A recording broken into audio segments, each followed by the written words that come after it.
Selamat malam, teman-temanku yang aku cintai. Terima kasih sudah mampir ke channel Biang Gosip.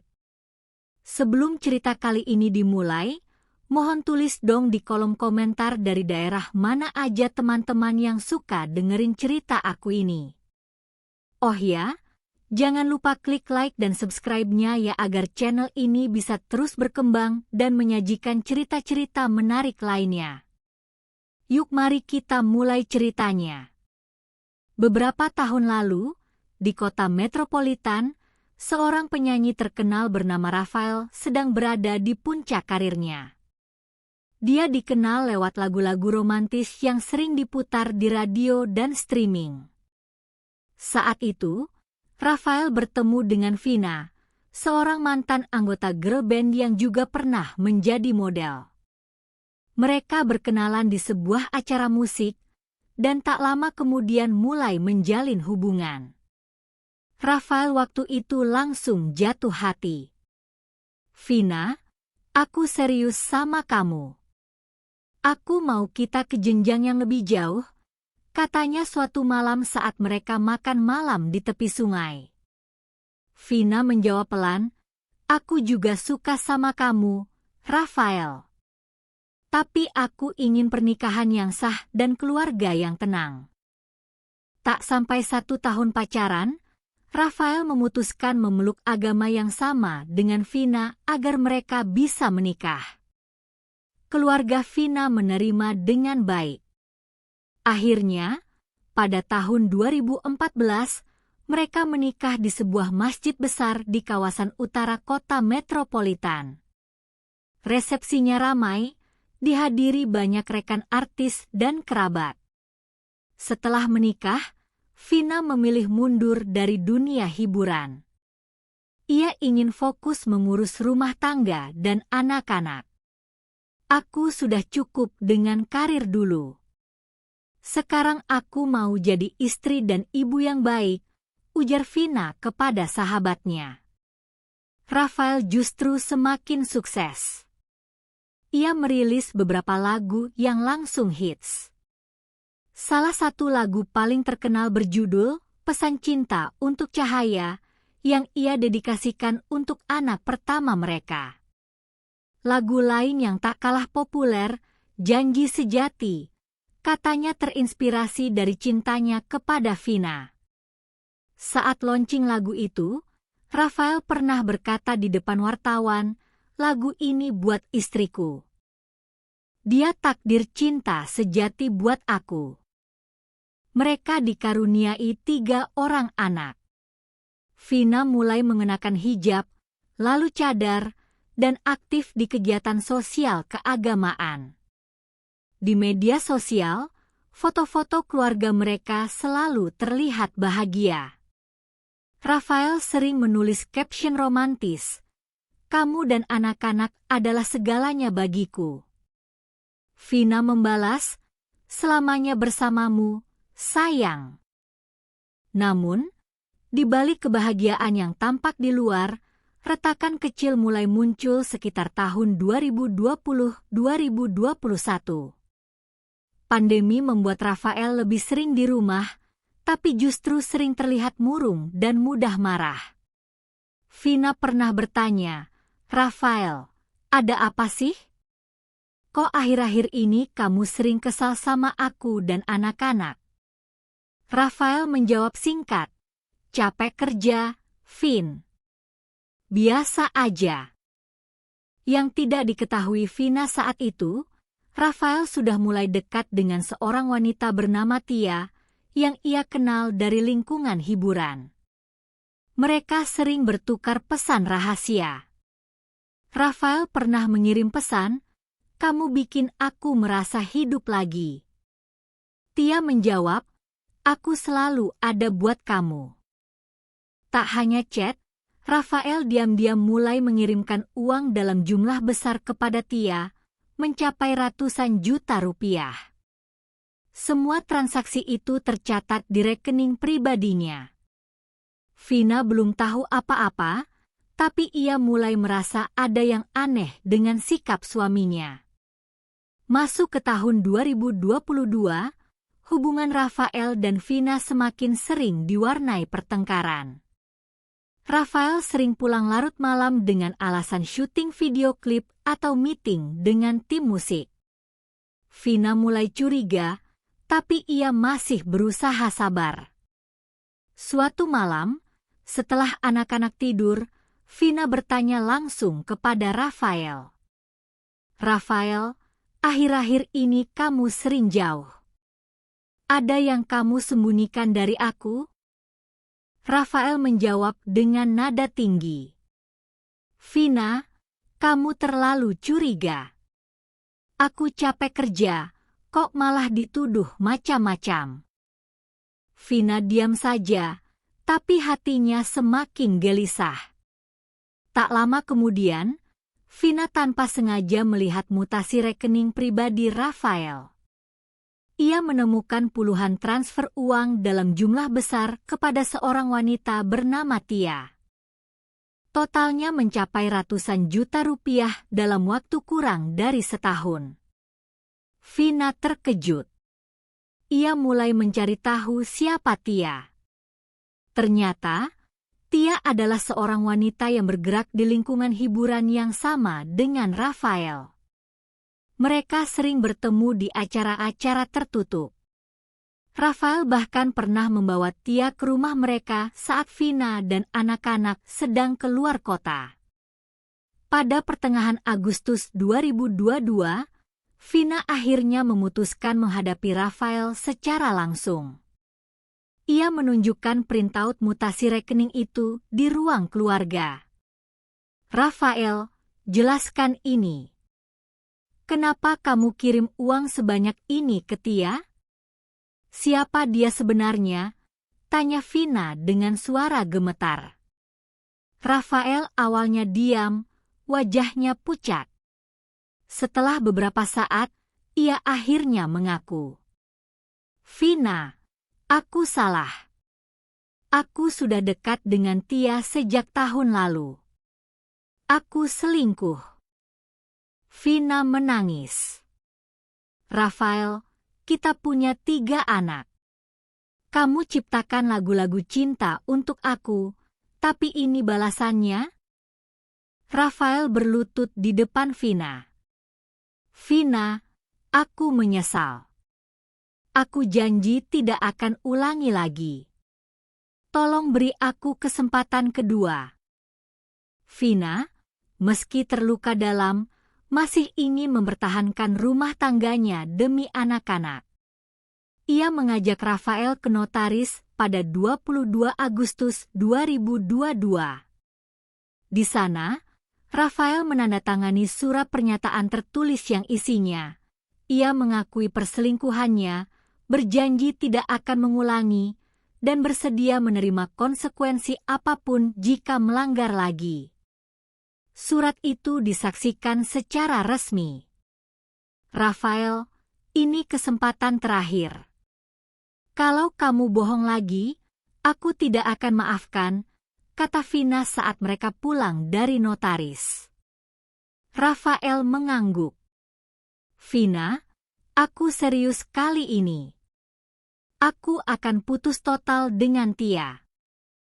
Namun, janji itu ternyata tidak bertahan lama. Beberapa bulan setelah surat ditandatangani, Rafael masih diam-diam menghubungi Tia. Vina mulai menyadari bahwa perubahan Rafael hanya sementara. Awal tahun 2023, Vina menghapus semua foto bersama Rafael dari media sosialnya. Itu menjadi tanda bagi publik bahwa ada yang salah dalam rumah tangga mereka.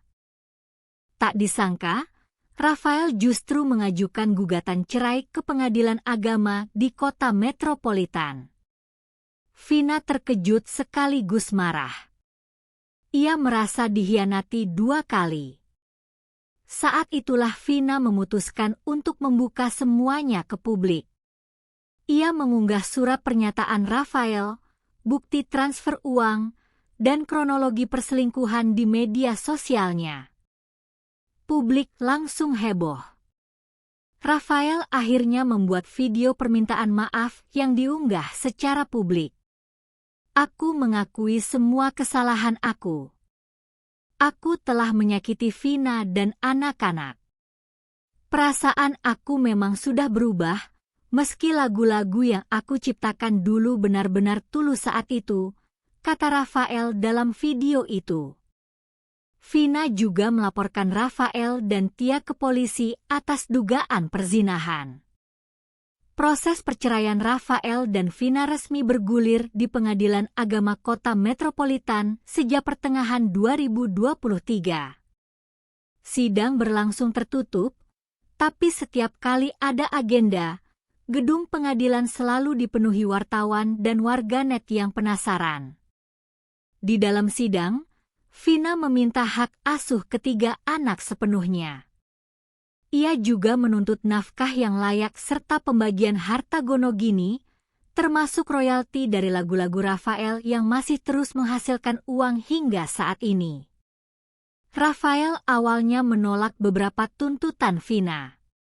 Kuasa hukum Rafael berargumen bahwa Vina seharusnya tidak mendapat bagian royalti karena lagu-lagu itu diciptakan sebelum atau selama pernikahan, tapi hak cipta tetap milik Rafael sebagai pencipta. Namun, Vina memiliki bukti kuat. Ia menunjukkan bahwa beberapa lagu hits Rafael, termasuk Pesan Cinta Untuk Cahaya dan Janji Sejati, benar-benar terinspirasi dari kehidupan rumah tangga mereka. Vina bahkan membawa transkrip wawancara lama Rafael yang pernah mengatakan di depan publik bahwa lagu-lagu itu untuk Vina dan anak-anak. Selama proses sidang berbulan-bulan, Vina mulai mengubah penampilannya. Ia melepas cadar yang selama ini ia pakai. Ia kembali aktif sebagai model dan influencer untuk mencari nafkah sendiri. Saat ditanya wartawan di luar sidang, Vina menjawab singkat, "Aku harus kuat demi anak-anak. Aku tidak bisa hanya bergantung pada orang yang sudah mengkhianati aku." Rafael jarang beri komentar. Ia lebih sering diam saat keluar gedung pengadilan. Akhirnya, pada 15 November 2023, Majelis Hakim mengeluarkan putusan. Hak asuh ketiga anak jatuh kepada Vina. Rafael wajib membayar nafkah anak setiap bulan. Yang paling menggemparkan, Vina mendapat hak atas 50% royalti dari 5 lagu Rafael yang paling besar pendapatannya, termasuk Pesan Cinta Untuk Cahaya dan Janji Sejati. Putusan ini tercatat sebagai kasus pertama di negeri ini di mana royalti lagu dibagi dalam perceraian. Setelah putusan dibacakan, Vina keluar pengadilan dengan mata berkaca-kaca. Ia berkata kepada wartawan, "Aku lega. Ini bukan soal uang, tapi soal keadilan. Aku ikut berjuang membangun karir dia dari nol." Rafael tidak hadir saat putusan dibacakan. Kuasa hukumnya hanya menyatakan akan menghormati putusan pengadilan. Setelah resmi bercerai, Vina semakin aktif di dunia hiburan lagi. Ia sering tampil di acara televisi, menjadi bintang iklan, dan membangun bisnis kecil-kecilan. Ia tetap tinggal di rumah yang sama bersama ketiga anak. Rafael melanjutkan karir musiknya, tapi image-nya sedikit ternoda.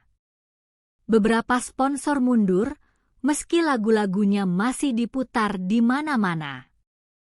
Tahun 2024 berlalu relatif tenang. Tidak ada lagi berita besar tentang mereka berdua. Vina fokus mengasuh anak dan membangun kehidupan baru. Rafael jarang muncul di media. Hingga awal Agustus 2025, Vina bertemu dengan seorang pengusaha muda bernama Farhan. Farhan berusia 25 tahun, berasal dari kota lain di bagian timur negeri ini. Mereka berkenalan melalui teman Vina yang mengajaknya ikut proyek bisnis travel umroh. Farhan mengatakan kepada Vina bahwa dirinya sedang dalam proses cerai dan sudah hidup terpisah dari istrinya. "Vina, aku sudah tidak serumah lagi sama istri aku. Proses cerai tinggal tunggu putusan saja," kata Farhan saat mereka pertama kali bertemu. Vina percaya. Beberapa hari setelah pertemuan itu, Farhan mengajak Vina menikah secara agama di sebuah masjid kecil. Mereka menikah siri tanpa dihadiri banyak orang. Setelah menikah siri dengan Farhan, Vina merasa menemukan kebahagiaan baru. Farhan sering datang ke rumah Vina di kota metropolitan. Mereka menghabiskan waktu bersama, berbicara tentang rencana masa depan, dan Farhan bahkan mulai akrab dengan anak-anak Vina. Pada tanggal 12 Agustus 2025, Farhan menginap di rumah Vina. Mereka berdua berada di kamar utama selama kurang lebih 2 jam. Semua aktivitas mereka malam itu terekam jelas oleh kamera CCTV yang terpasang di dalam kamar. Vina tidak tahu bahwa rekaman itu akan menjadi bukti yang mengubah segalanya. Farhan memang sudah menikah secara sah sejak tahun 2019 dengan seorang wanita bernama Mira. Mereka memiliki 1 anak kecil dan tinggal di kota asal Farhan di bagian timur negeri ini. Farhan tidak pernah benar-benar mengajukan cerai. Ia hanya berbohong kepada Vina agar bisa menikah siri. Mira, istri sah Farhan, mulai curiga karena suaminya sering ke kota metropolitan dengan alasan bisnis. Mira diam-diam memasang aplikasi pelacak di ponsel Farhan dan mengetahui bahwa suaminya sering berada di alamat rumah Vina. Suatu hari, Mira mendapatkan akses ke rekaman CCTV rumah Vina melalui cara yang tidak disebutkan secara rinci di publik. Ia melihat sendiri apa yang terjadi pada malam tanggal 12 Agustus itu. Mira syok dan marah. Pada 20 November 2025, Mira secara resmi melaporkan Vina dan Farhan ke Polda Metropolitan atas dugaan perzinahan. Laporan itu disertai bukti rekaman CCTV yang sudah dipotong-potong. Beberapa hari kemudian, Mira muncul di sebuah podcast terkenal.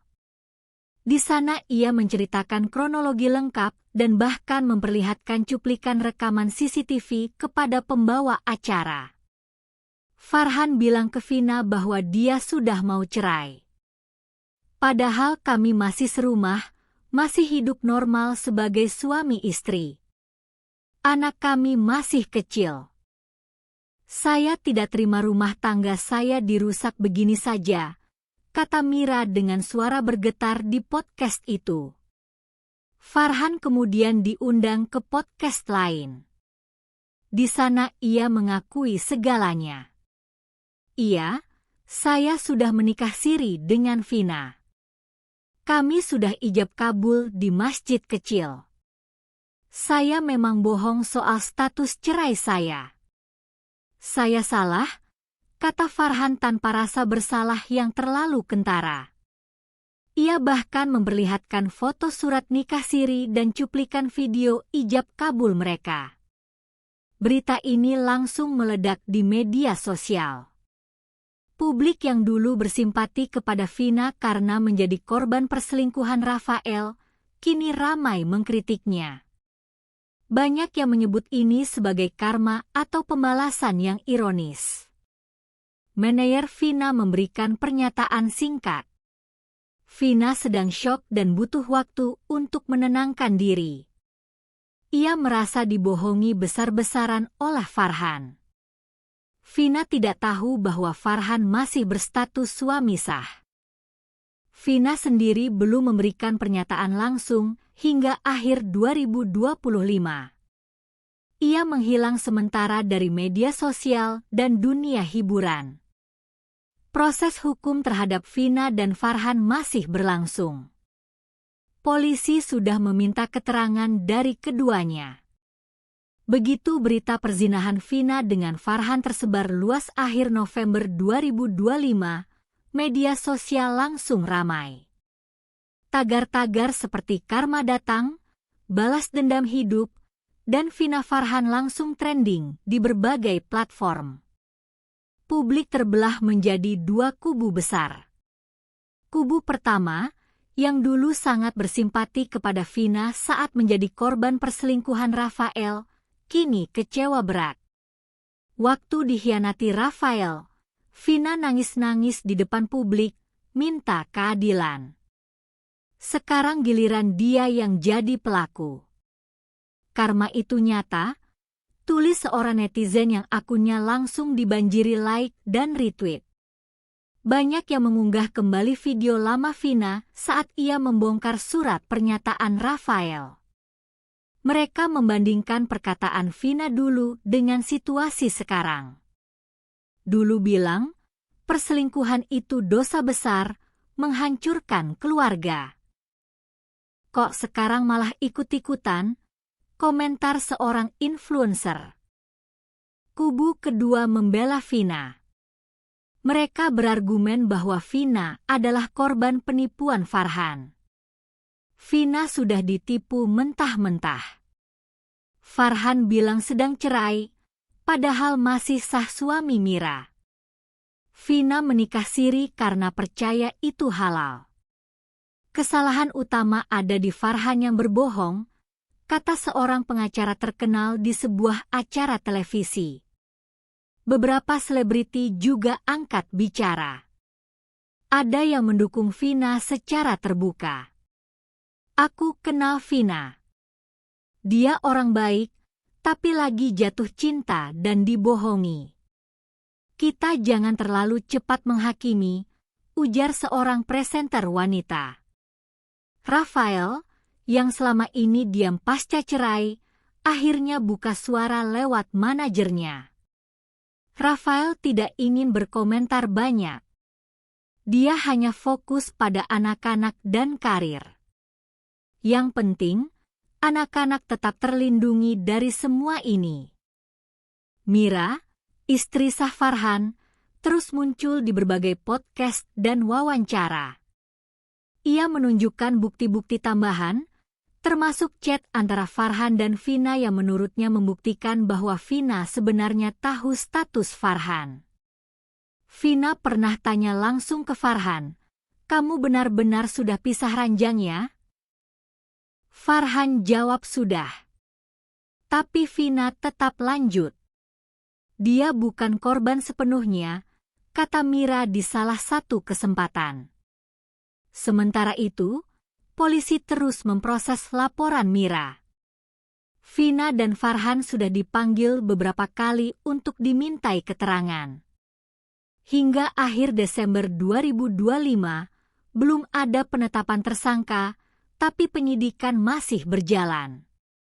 Vina akhirnya muncul kembali di media sosial pada pertengahan Desember 2025. Ia mengunggah postingan singkat. Aku minta maaf kepada semua pihak yang tersakiti. Aku tidak pernah berniat merusak rumah tangga orang. Aku dibohongi dan sekarang aku belajar dari kesalahan ini. Mohon doanya untuk anak-anakku. Postingan itu langsung dibanjiri komentar, ada yang mendukung, ada yang masih mencaci. Farhan sendiri memilih bungkam setelah podcast keduanya. Ia kembali ke kota asalnya dan jarang terlihat di kota metropolitan. Masuk ke awal tahun 2026, proses hukum laporan Mira terhadap Vina dan Farhan masih terus berjalan di Polda Metropolitan. Penyidik sudah mengumpulkan cukup bukti, termasuk rekaman CCTV, surat nikah siri, dan keterangan saksi. Meski belum ada penetapan tersangka resmi, tekanan publik terhadap Vina semakin kuat.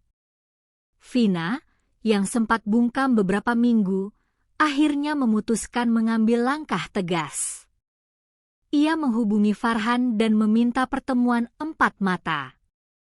Farhan, kamu sudah bohong dari awal. Kamu bilang sedang cerai, padahal kamu masih sah suami Mira dan punya anak kecil. Aku tidak mau melanjutkan hubungan ini. Aku minta kamu ceraikan aku sekarang juga, kata Vina dengan tegas. Farhan terkejut. Ia mencoba membujuk. Vina, kita sudah ijab kabul. Ini sudah sah di agama. Aku janji akan urus cerai dengan Mira secepatnya. Kasih aku waktu. Vina tidak mau mendengar lagi. Tidak, Farhan. Kamu sudah menghancurkan kepercayaan aku. Aku tidak mau jadi bagian dari kebohongan ini lebih lama. Kalau kamu tidak mau menceraikan aku akan cari cara sendiri. Setelah beberapa kali pertemuan yang tegang, Farhan akhirnya menyetujui. Pada pertengahan Januari 2026, mereka secara resmi bercerai secara agama di hadapan penghulu yang sama yang dulu menikahkan mereka. Pernikahan siri itu berakhir kurang dari 6 bulan. Sementara itu, Rafael memanfaatkan situasi ini. Ia mengajukan kembali permohonan hak asuh anak ke pengadilan agama dengan alasan bahwa Vina sudah tidak lagi mampu memberikan lingkungan yang stabil dan baik bagi anak-anak akibat skandal yang melibatkan namanya. Sidang ulang berlangsung cepat. Bukti-bukti berita, podcast, dan pernyataan publik digunakan oleh kuasa hukum Rafael. Hakim memutuskan pada Februari 2026 bahwa hak asuh ketiga anak dialihkan sepenuhnya kepada Rafael. Vina hanya diberi hak kunjung pada waktu-waktu tertentu yang diatur ketat. Vina tidak mengajukan banding. Ia menerima putusan itu dengan diam. Setelah semua selesai, Vina memilih menarik diri total dari sorotan publik. Ia menonaktifkan semua akun media sosialnya. Beberapa teman dekat mengatakan bahwa Vina memutuskan pindah ke kota lain yang jauh dari kota metropolitan, mungkin ke daerah yang lebih tenang di pulau seberang. Vina bilang dia butuh waktu untuk introspeksi dan memperbaiki diri. Dia tidak mau lagi jadi bahan pembicaraan orang, kata salah seorang sahabatnya yang enggan disebut namanya. Rafael kini mengasuh ketiga anak sendirian, dibantu keluarga dan pengasuh. Ia jarang muncul di media, tapi karir musiknya perlahan mulai pulih. Farhan kembali ke kota asalnya dan berusaha memperbaiki rumah tangganya dengan Mira, meski belum jelas apakah Mira benar-benar memaafkan. Vina, yang dulu pernah berada di puncak sebagai istri penyanyi terkenal, lalu menjadi simbol perjuangan korban perselingkuhan, kini menghilang. Sendirian, tanpa suami, tanpa anak-anak di sisinya setiap hari, dan tanpa jejak di dunia maya.